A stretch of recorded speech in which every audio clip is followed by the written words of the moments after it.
Welcome to our open book. Very good to be with you. It was very good to see some open bookers at our event last night in Chicago. And at Politics and Prose. And at Politics and Prose the night before.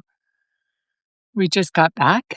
Yeah, we just got back, and tomorrow it's at the Dominion Bookshop in Charlottesville, Virginia. Then, well, we'll keep you informed every step of the way, I guarantee you. Whether you like it or not. Yeah, whether you like it or not. No. I'm very sorry I'm saying it. I don't see many people joining. I hope everything's all right. Everything is fine, Sweepy. Just go ahead. Are people joining? Yes, of course they are. Huh, let's see. I don't see any names. You don't? Oh, there must be. I see them on my side. Okay. David McGirt, Anita Cannon, Susan Carter, S.R. O'Brien, Rita Mullen. Welcome all. Joan Denny, David Pacini, Dorothy Joy, Catherine Capel, John Mahoney, hello, Karen Evans, Diane Wood, Mark Gladstone, Carla Atkinson. All right, you've made your point.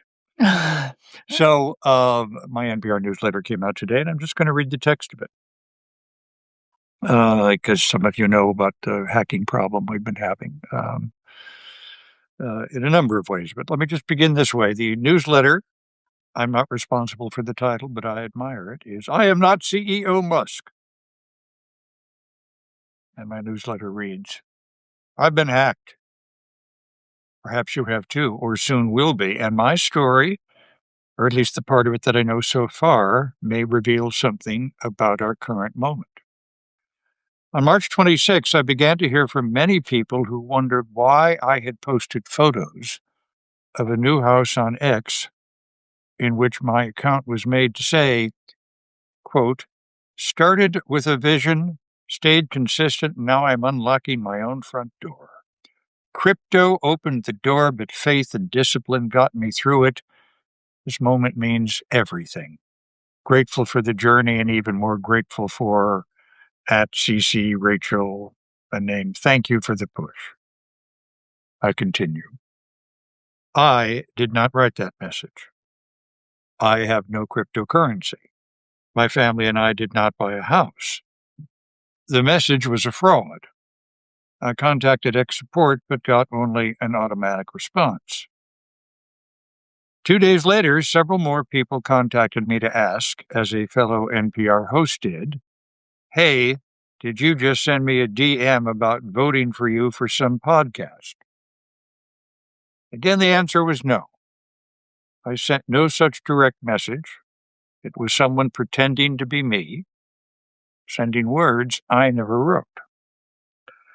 Then I got an email message from X to say, the email address on your account at NPR Scott Simon has been changed, something which, again, I did not do. With a rising sense of alarm, I again wrote X support. Again, only an automatic response. And then the next day, I received this message from X. Hello, CEO Musk, all in caps. Your account, Sir Musk, was reported and has been suspended for violating the X rules, specifically for violating our rules against inauthentic behaviors. You may not use our services to engage in inauthentic activity that undermines the integrity of X. This is so ironic, right? Note that if you attempt to evade a suspension by creating new accounts, we will suspend your new accounts. If you wish to appeal the suspension, please contact our support team. I did not create an account with that name or anything like it, or any new account whatsoever. It was, we began to realize, a continuing hack aimed with malice and mischief to obliterate me from the platform. Again, I wrote X support. Again, only automatic responses. I have a history on X. I opened my Twitter account in 2000. You have history on X? Sorry. Thank you for helping. For occasionally that too. I have a history on X. I opened my Twitter account in 2009 with the assistance of Andy Carvin, then NPR social media director. Great guy.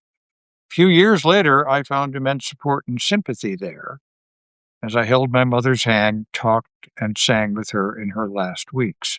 By the way, there are links to all of this in the newsletter.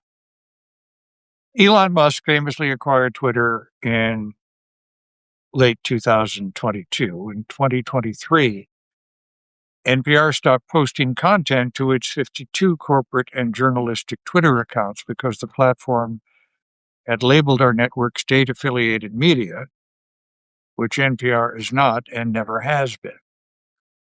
But I did not quit Twitter, soon to be renamed X. I think it is important that social media platforms not become identified as left or right or associated with any point of view. The whole idea of social media platforms should be to provide a forum for all viewpoints. Let ideas zing back and forth. Over the years, I learned that some of my followers, and that's in quotes, mostly wanted to complain about NPR and or me. I welcomed them. I have valued the opportunity to try and answer their criticisms and concerns. And so I stayed. I've learned things on X and even made fine friendships there.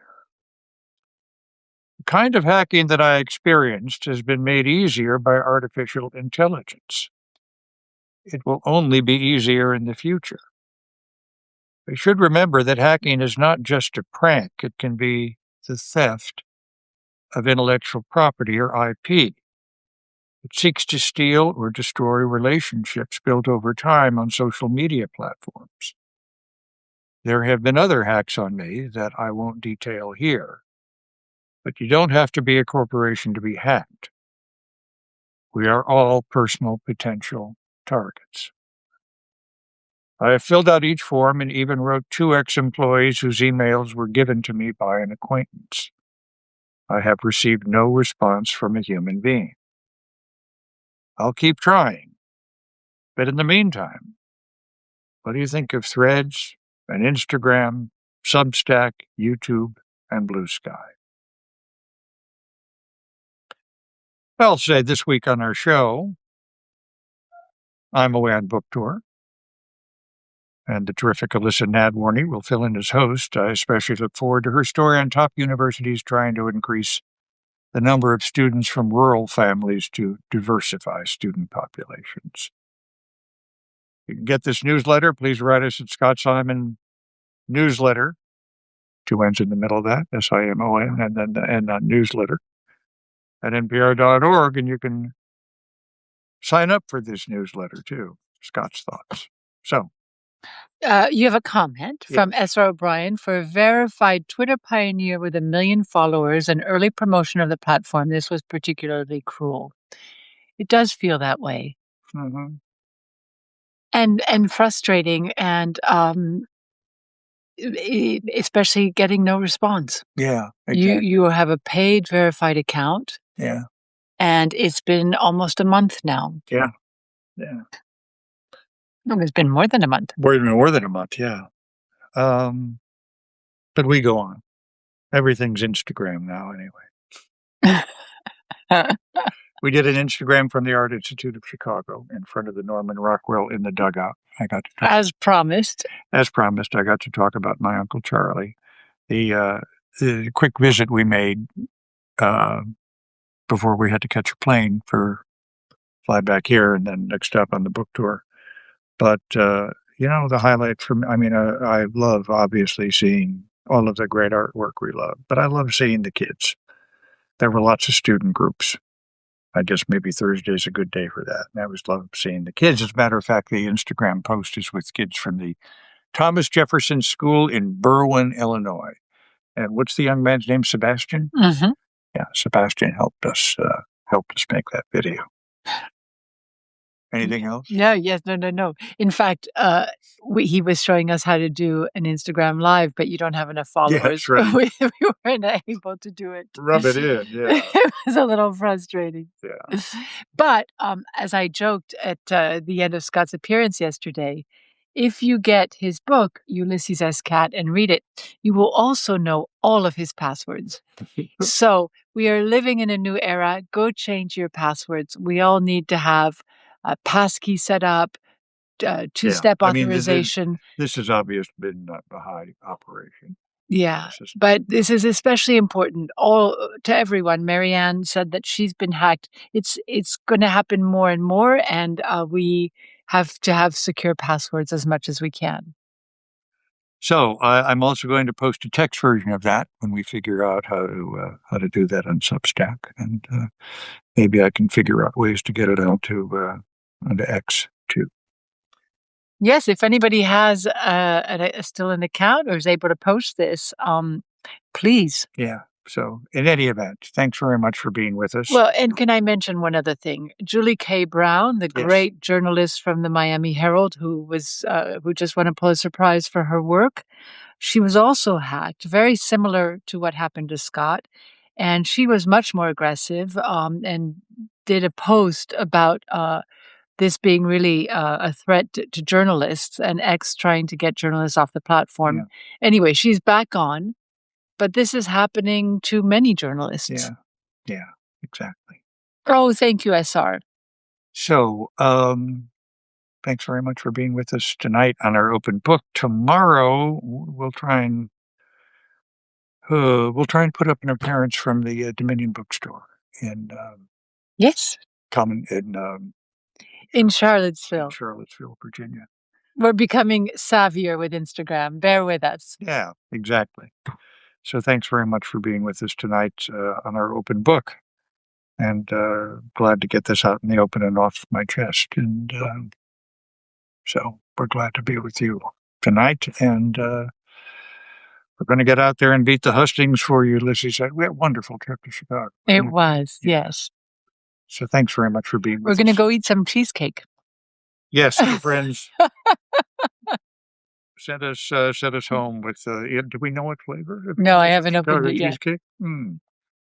I'll take a look at that. Yeah. All right. Thanks very much. Take care. Bye-bye.